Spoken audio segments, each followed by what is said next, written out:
Hey everyone, this is Rachel. Thanks for clicking on my video. And y'all, it's over. And we've all seen the results by now. I just wanted to stop in and offer my opinion on it and just let you know how I'm feeling about it. Not that it matters to you, but this is going out to anyone who's interested. So, like the rest of you, I was not surprised at all by the outcome. Actually, the night of the election, my daughter and I were texting back and forth. I had shown her how to use that interactive uh, election map to check the status of what was going on in each state. And we were going back and forth, checking on this state or that state and reporting back to each other where they were. And at that point, where Kamala was. Now, while doing that, I started to notice a trend.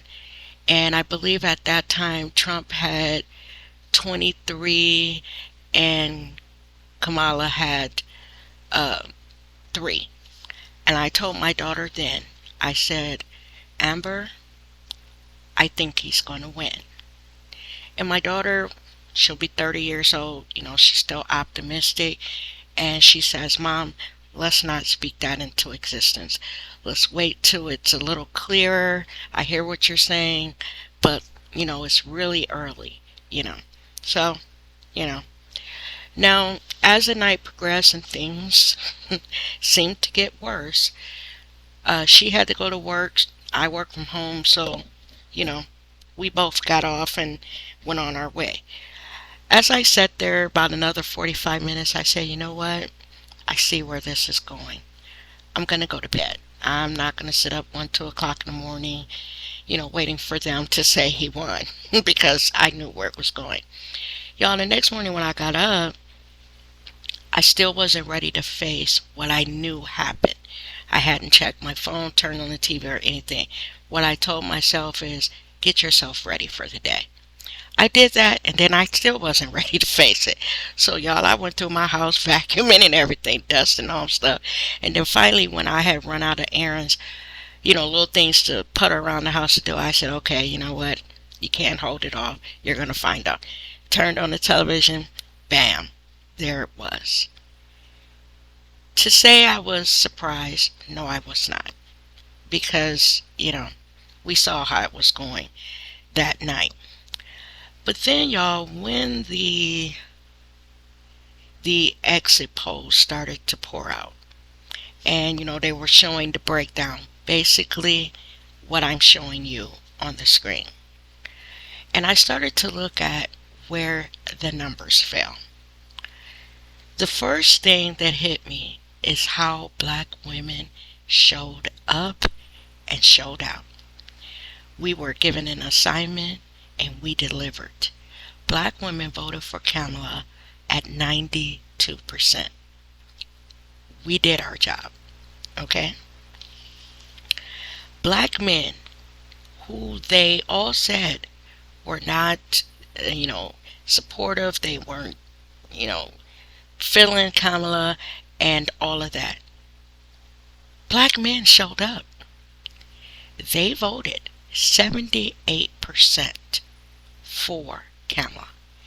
Now, as a lot of people said, there were probably a lot of black men that did not register to vote and were not there that day. But I'm going to get back to that because they were not the only ones that didn't. Okay? Now, I want to move on to the numbers of, everyone else. Hispanic and Latino men, they voted almost 60% for Trump. Though Trump told them over and over and over again that day one he was going to deport them, it was a done deal, they still went into that booth and they voted almost 60% for him. Latino women, on the other hand, they at least tried. They voted 61% for Kamala, but their men let them down. Now let's go back up to the top. This number, y'all, we're not surprised.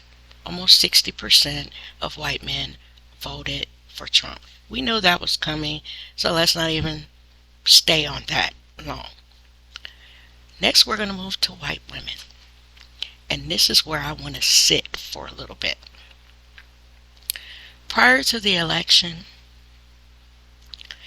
we invited these bitches to sit with us in solidarity. They were logging into, major Zoom calls and donating and, saying what all they were going to do. And they were fearless cat ladies and y'all know all the shit they said. Those bitches got in the booth November 5th and they voted for Trump. They voted for Trump at 52%. What I will say for them is they are liars. Not that black women were surprised. We were giving them a chance. What they did on November 5th of 2024, they also did in 2016 and in 2020. They said one thing, but then when they got in the booth, they did another. So black women, were we really surprised? I think this time, because of what was at stake, we were. So not only did white women let themselves down, they let their daughters down, and the rest of our daughters. Because this election was far more important to us as women, and more importantly for our daughters. Because a lot of us are, maybe past our baby making years, but our daughters are not. We wanted for them the same rights that we have for ourselves. White women claimed that that's what they wanted too. But those bitches lied. The day after the election, I woke up. I wasn't feeling that down. And I think it's because I kind of expected it.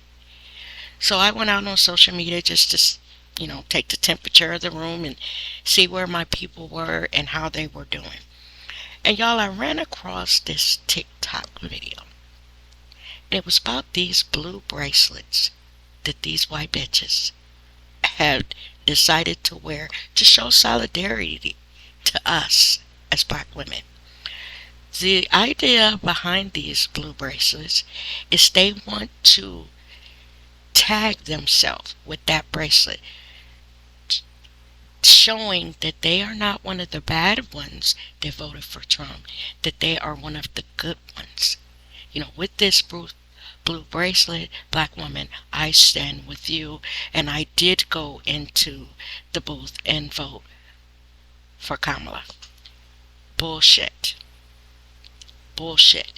Because basically the majority of them voted for Trump. So to me, there's no other way to put it. They're a bunch of lying, untrustworthy broads. They're no ally of ours or any other woman in the United States. They don't stand in solidarity with us. They think they are above all of us. So when they got in the booth, they showed what they felt. Now you're going to hear them talking all on social media. Not me. Well, at least 48% of us. No. Black women, we were carrying the baton. We went in, we did our job. And then when we turned around to hand the baton to them, they weren't there. Nowhere to be found. So we don't want to hear it. To me, those blue bracelets are not for us. It's for them, to make them feel better. It's performative. It's also insulting to us. Because when they had a chance to do the right thing, when they had a choice to make things better, to get rid of this evil, despicable man, the majority of them chose not to. So white women, we see you. and we're done with you. Like I said, you cannot be trusted. You are not an ally of ours. And going forward, we are going, as black women, to stand down. We're going to worry about ourselves and let the rest of you worry about yourselves. Because in this fight, we can clearly see by the numbers on the screen, other than our men, because our men, supported us. Proof of that is they voted at almost 80% to support us. Say what you say about them, but November 5th, 2024, they were in that booth and they also were facing a choice.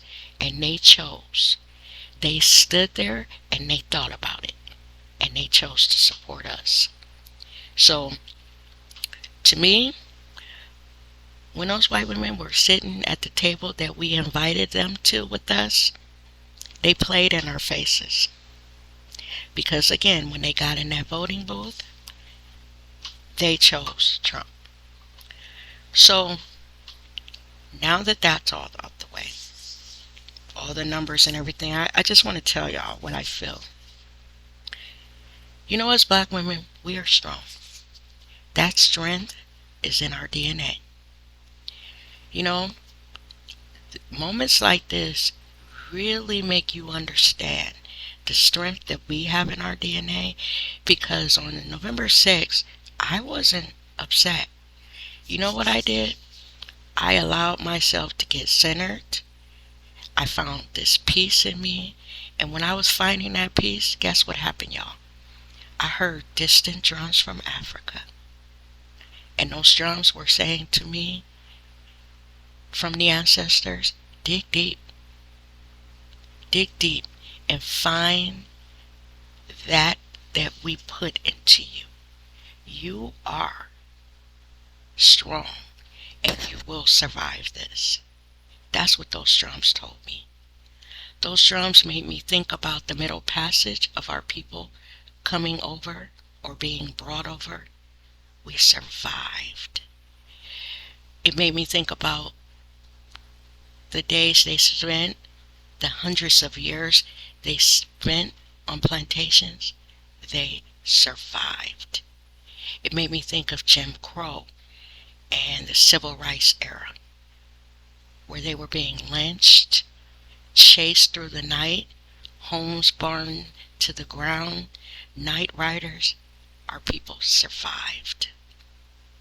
It made me think about Harriet Tubman walking, stealing away in the night. A black woman. She walked from the South, walked to the very state that I live in now, Ohio. Do you guys realize how many Underground Railroad signs that we pass in this state, because this is the state that those slaves were trying to get to? When I was taking my daughter to college in her freshman year, we stopped off at a rest stop so everyone can use the restroom and we can get us something cold to drink. While my kids were in the restroom, I was just walking around waiting for them to come get back in the car so we can complete our last leg of the trip to Bowling Green University. And while I was standing there, I looked up, and right beside me was a sign that said, "This is a stop on the Underground Railroad." When I tell you that I almost lost it as I was standing there, and let me tell you why. Here I am, a black woman, on the way to take her daughter to her freshman year of college. And right where I was standing, some slave had made it to safety. They were free. And here I was, the realization of that freedom. I and we are them. We will get through whatever comes our way in these next 4 years, because that's how we're built. But I will say this. Going forward, we will only champion our own causes. We will be like our parents were in the 60s. All about us, all about us. Because as we can see from the numbers on this screen, we don't have anyone to depend on but us. Black women, you did everything that you could. Black men, thank you for supporting us. Like I said, they talked all kind of shit about you not supporting Kamala during the election, and you got there on November 5th, and you did the damn thing. You were the only group of men who supported their women. The only group. And for that, I am damn proud of you. And for us as a whole, I think about what these Latino men did, voting 60%, over 60% for Donald Trump. Well, no, Hispanic and Latino men voted almost 60% for him. When they are rounding them up in this mass deportation that Trump told them over and over and over and over again that he was going to do, when they are caging them, when they are tearing them away from their children, the last time I cried and prayed for them. I cried for them like they were my family members, tears dripping on my shirt, watching what they were doing to them, mad as fuck. But this time, I feel a little different. Because what I realize is, for some reason, Hispanic and Latino people, Latin people, they believe that they're better than us. They believe that, I guess, white America sees them as different. That Donald Trump saw them as different, which I do not even understand how they could think that.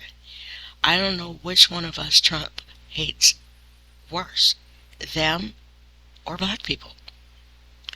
But they got a fuck around and find out moment coming up. Because this time, when they're doing all that stuff that I mentioned to them, I'm not going to glory in it, but I'm going to sit back and mind my black business. I will not shed one tear.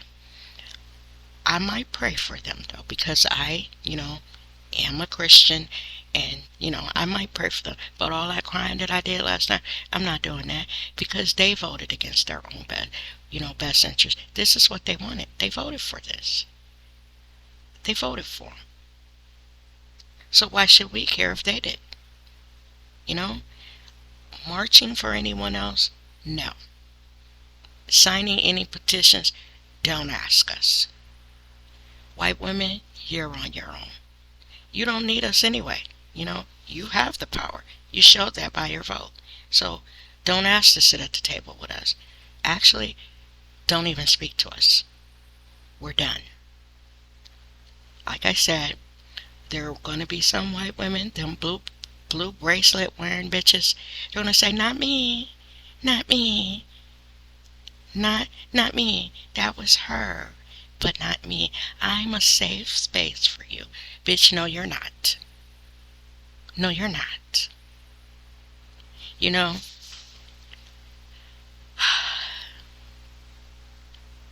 We will be fine. What I ask my people is not to despair. Not to despair. I'm out on social media and I see videos of us upset. But what I am noticing is as we get days and then days away from the election, the mood is changing among black people. The videos are a little different. They are saying us first and then no one else.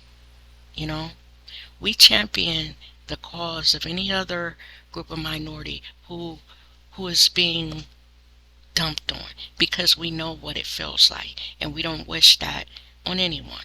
So yes, we would have, in the past we would join in and say, hey, we'll go march with you. We'll go do this. We'll go do that. Because there were others that marched with us, that championed our causes. But no more.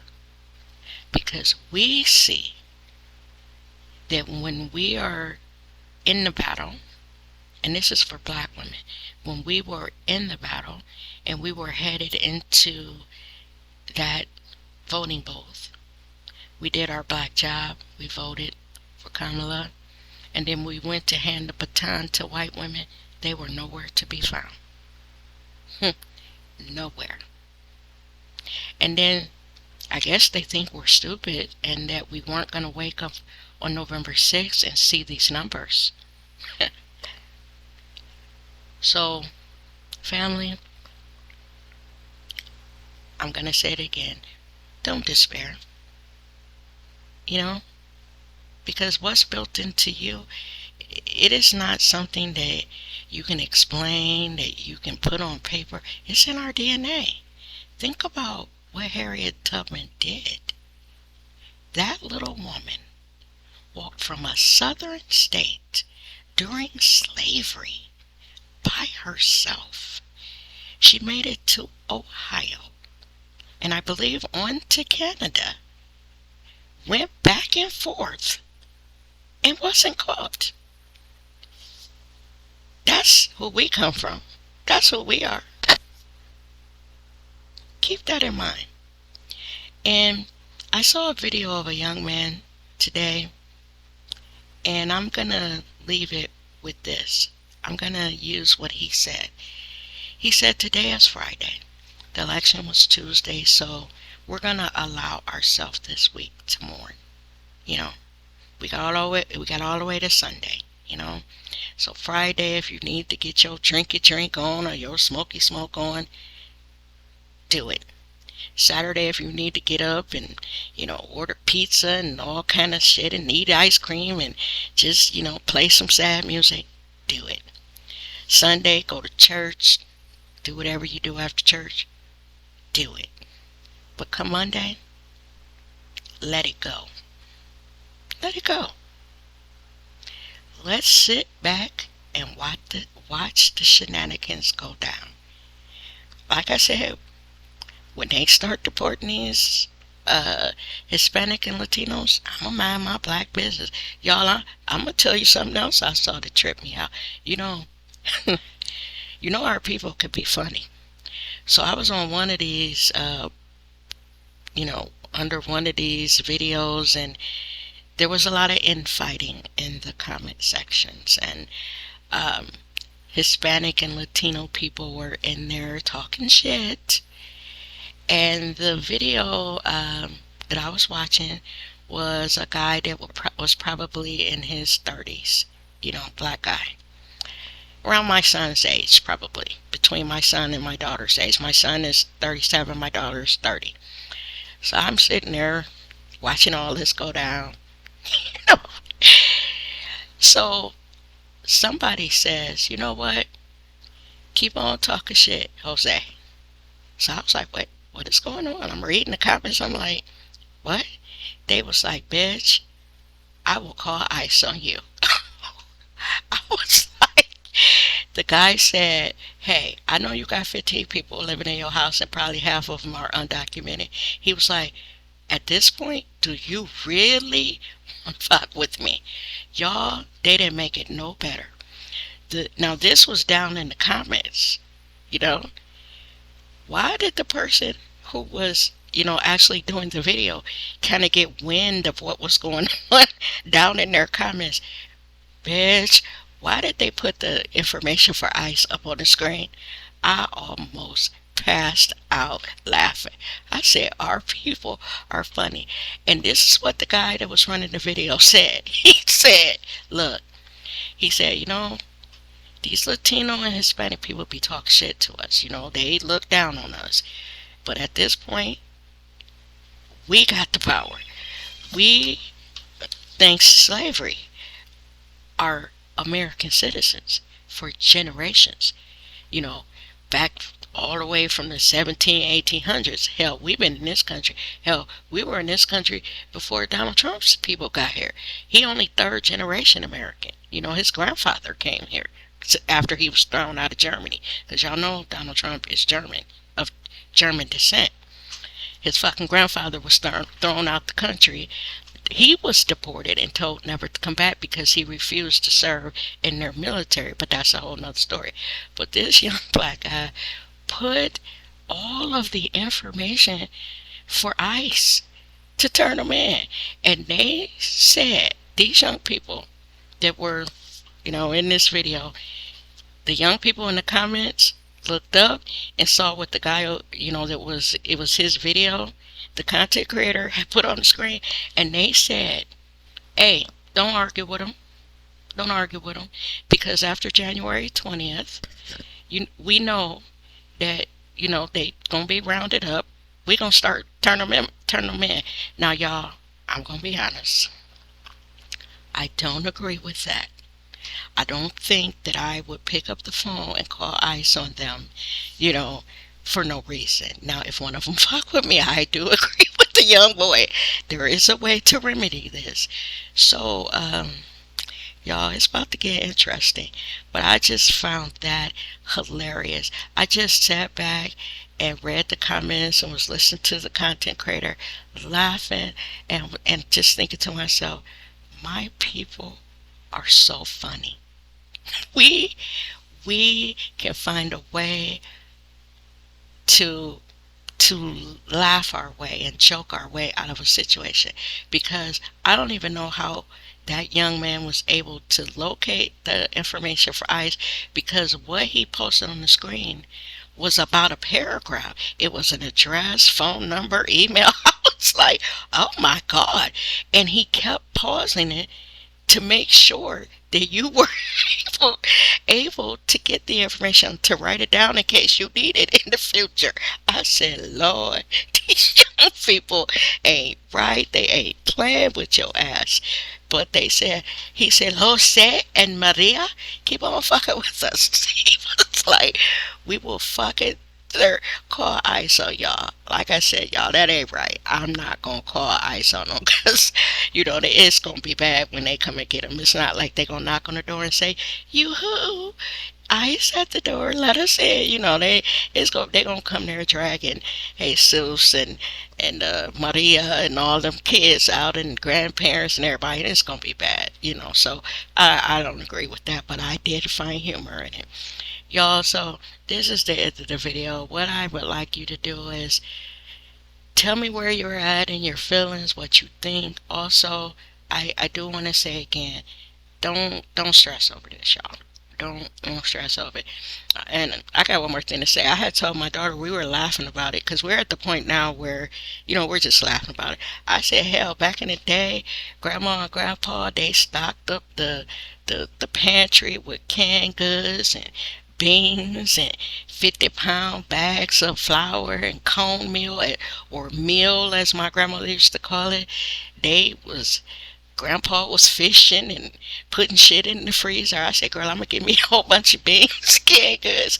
Y'all, I had my daughter laughing. I remember going down at my grandmother's basement. She had sent me down there to get something in her pantry that was in the basement.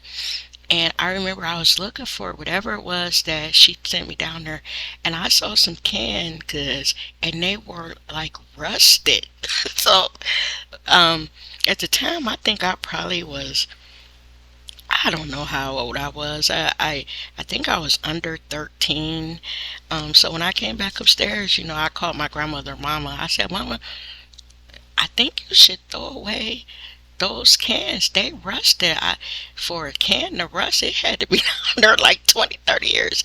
Man, my grandmother ain't miss a beat. She was like, look, girl, I grew up in a depression. She was like, and hey, y'all don't know nothing about nothing, and those cans will stay down there. She said, now if I open them up and they smell funny, of course we not gonna eat them. She said, but in the meantime, you throw away my canned goods, you'll be out there with them. So I was like, well, all right, I don't live here, I'm just visiting. But with that, y'all, thank you for watching the video, and I will see you guys in the next one. Here, hey, we got some times ahead, because as this stuff play out, like I said, we're going to keep our nose out of it, but we can come back and comment on it and laugh about, when all this shit start going down and all these MAGA people, see that Trump wasn't playing with all these different things he said he's going to end or start or tear away. When that stuff start hitting them and they realize that 2025, Project 2025 was real and it affects not just us, but them too. Girl, that shit gonna be funny. But I'm gonna get on out of here, y'all. It's Friday night. I got things to do. Y'all have a good one. Bye bye.